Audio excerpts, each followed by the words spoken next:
La revolución artística a finales de la Edad Media o el surgimiento del arte moderno no es por una casualidad, es sino por el aporte de grandes artistas con sus obras de arte que rompieron con las bases bizantinas que imperaban hasta ese momento. Es por eso que hoy conoceremos a un precursor del arte renacentista o el arte moderno, Giotto di Bondone.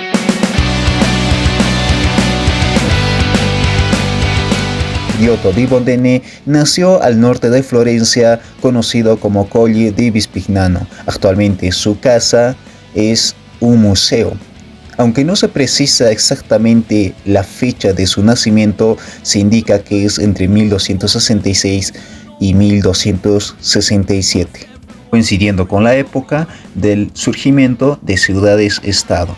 Su formación artística fue en gran parte gracias a su maestro Cimabue, uno de los grandes precursores del arte en su época. Según la información existente hasta el momento, Cimabue descubrió al joven Giotto cuando éste estaba de pastoreo de su ganado. El joven muchacho demostró talento innato para el dibujo y a partir de esa relación estaría formándose uno de los grandes precursores del arte renacentista.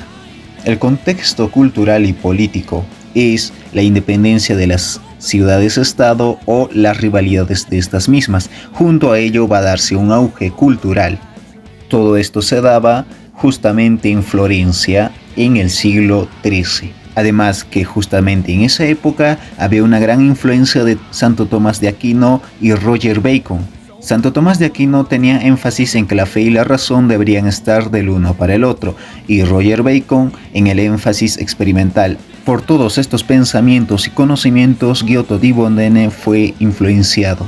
Es por ello que con él surge un estilo artístico, con el uso del claroscuro, además de mostrar emociones humanas, movimientos, perspectivas en sus obras de arte, con ello dándose la ruptura con el arte bizantino, es decir, ya no lo divino, sí el naturalismo. Aparte de ello, el siglo XIII coincidió con la influencia y la espiritualidad de San Francisco de Asís, quien básicamente representaba a Cristo en humano. Estos pensamientos un poco claramente modernos influenciaron en el arte de Giotto, donde ya no representaba solamente a un ser divino con un fondo dorado como se observaba en el arte bizantino, sino en sus dibujos o en sus obras de arte muestra más la naturaleza con el ser humano. Obras principales de Giotto. Giotto es considerado el iniciador del movimiento renacentista en Italia. Hasta entonces, entre sus obras más destacadas se encuentran la Capilla de Scrovegni, Padula, considerada su obra maestra. Este ciclo de frescos en 1303 a 1306. Crucifijo de Santa María Novelli, político Staffelini, Roma, realizado para la primera Basílica de San Pedro por encargo del Papa Vicente V. Frescos en la Basílica de San Francisco. Lamentación de Cristo Muerto, Italia.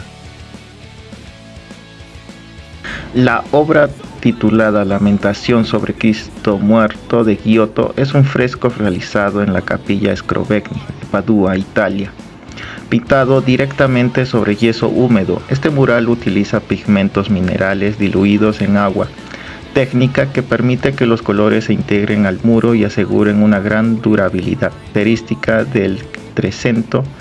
El fresco mide 200 por 185 centímetros y forma parte de un extenso ciclo narrativo sobre la vida de Cristo. Para el análisis del contenido aplicaremos el método de Panofsky. Desde el análisis preiconográfico, en el primer plano se observa un grupo de figuras humanas reunidas alrededor del cuerpo de un hombre que yace en el suelo, sostenido por una mujer que se inclina sobre él con su rostro muy cerca al suyo y una mujer que se encuentra sentada a los pies del cuerpo.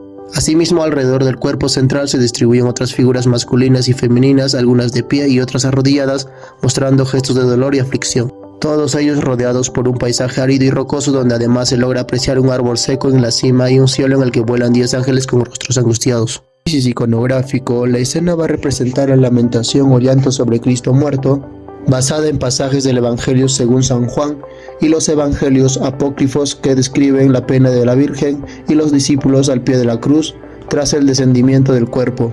Dentro de los símbolos presentes encontramos el cuerpo de Cristo que descansa en el regazo de su madre, la Virgen María, que va a representar el dolor maternal. María Magdalena a menudo se identifica a los pies de Cristo besando sus pies y es símbolo de penitencia y redención. En Los Ángeles en el cielo, Giotto lo introduce como partícipe del sufrimiento, retorciéndose en el aire con expresiones de angustia, lo cual era inusual para la época. Y el árbol seco es un símbolo del Antiguo Testamento asociado a la caída del hombre en el Edén y a su vez a la redención a través de la cruz. El análisis iconográfico, uno de los autores que hace un análisis de esta pintura de Giotto es Valeria León. En su artículo precisamente nos va a mostrar estas ideas opuestas que los va a llamar dicotomías. La primera, que sería la humanidad y la divinidad. En la pintura precisamente Jesús aparece con una aureola dorada, que es símbolo de santidad. Esto nos recuerda que es un ser sagrado y un hijo de Dios.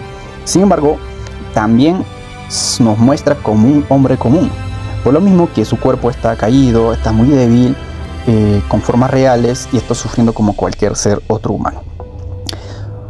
Jesús no parece ser un ser muy lejano o perfecto, sino que alguien que ha sufrido. Además, las personas que lo rodean, como su madre María, los apóstoles, todas ellas tienen expresiones de dolor muy humanas, en la que lloran, se cubren el rostro, se arrodillan.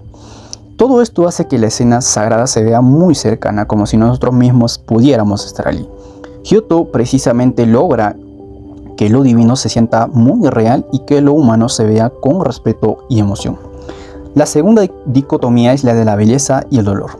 Aunque la escena muestra un momento muy triste que es la muerte de Jesús, la forma en cómo está pintada es muy hermosa. Los colores, los movimientos y cómo están colocadas las personas y los ángeles hacen que la imagen se vea equilibrada y muy armoniosa. Por ejemplo, los ángeles vuelan por el cielo con caras muy tristes y con gestos de sufrimiento. Pero al ver toda esta composición, se forma una especie de danza que da una sensación de belleza. Esto significa que el arte puede mostrar dolor de una forma que también sea bastante bella, logrando que el espectador no solo se sienta triste, sino que también sienta esa admiración por lo que está viendo. La tercera y última dicotomía es la del antes y el ahora, es decir, del pasado y el presente. Aunque la historia que se cuenta ocurrió hace más de 2000 años, Giotto la pinta como si estuviera pasando frente a nosotros. Gracias a los detalles que son muy realistas, como las posturas, los gestos y la forma en que se organizan los personajes, la escena parece bastante viva. Giotto también usa algo llamado que es perspectiva, que es una técnica para dar esa profundidad a la imagen, y eso hace que parezca que podamos entrar en la imagen o en la pintura. De esta manera, el pasado se sienta muy actual y el espectador se conecta emocionalmente con lo que está viendo. Giotto precisamente tiene esa capacidad de transportar ese momento a nuestro presente. Y para finalizar, voy a dar a conocer algunas de las conclusiones que hemos llegado. Giotto crea Lamentación sobre Cristo muerto en el año de 1306, de tal modo que esta pintura nos transporta al momento de evolución pictórica que emerge durante el Renacimiento. Esta imagen no solo nos retorna aquel capítulo de transformación artística que sufre durante la época, y no solo nos recuerda el nombre y ingenio de una de las figuras más importantes para la misma, sino que además nos va a introducir dentro de un recorrido de fluctuación dentro de las distintas dicotomías. Además, el uso del color y la luz va a contribuir a una atmósfera y envolvente que invita tanto al espectador a una conexión un poco más profunda para las narraciones religiosas que van a representar la influencia de Giotto. Este pintor se extiende más allá de su tiempo marcado al pasado de la Edad Media a una nueva era de creatividad y expresión.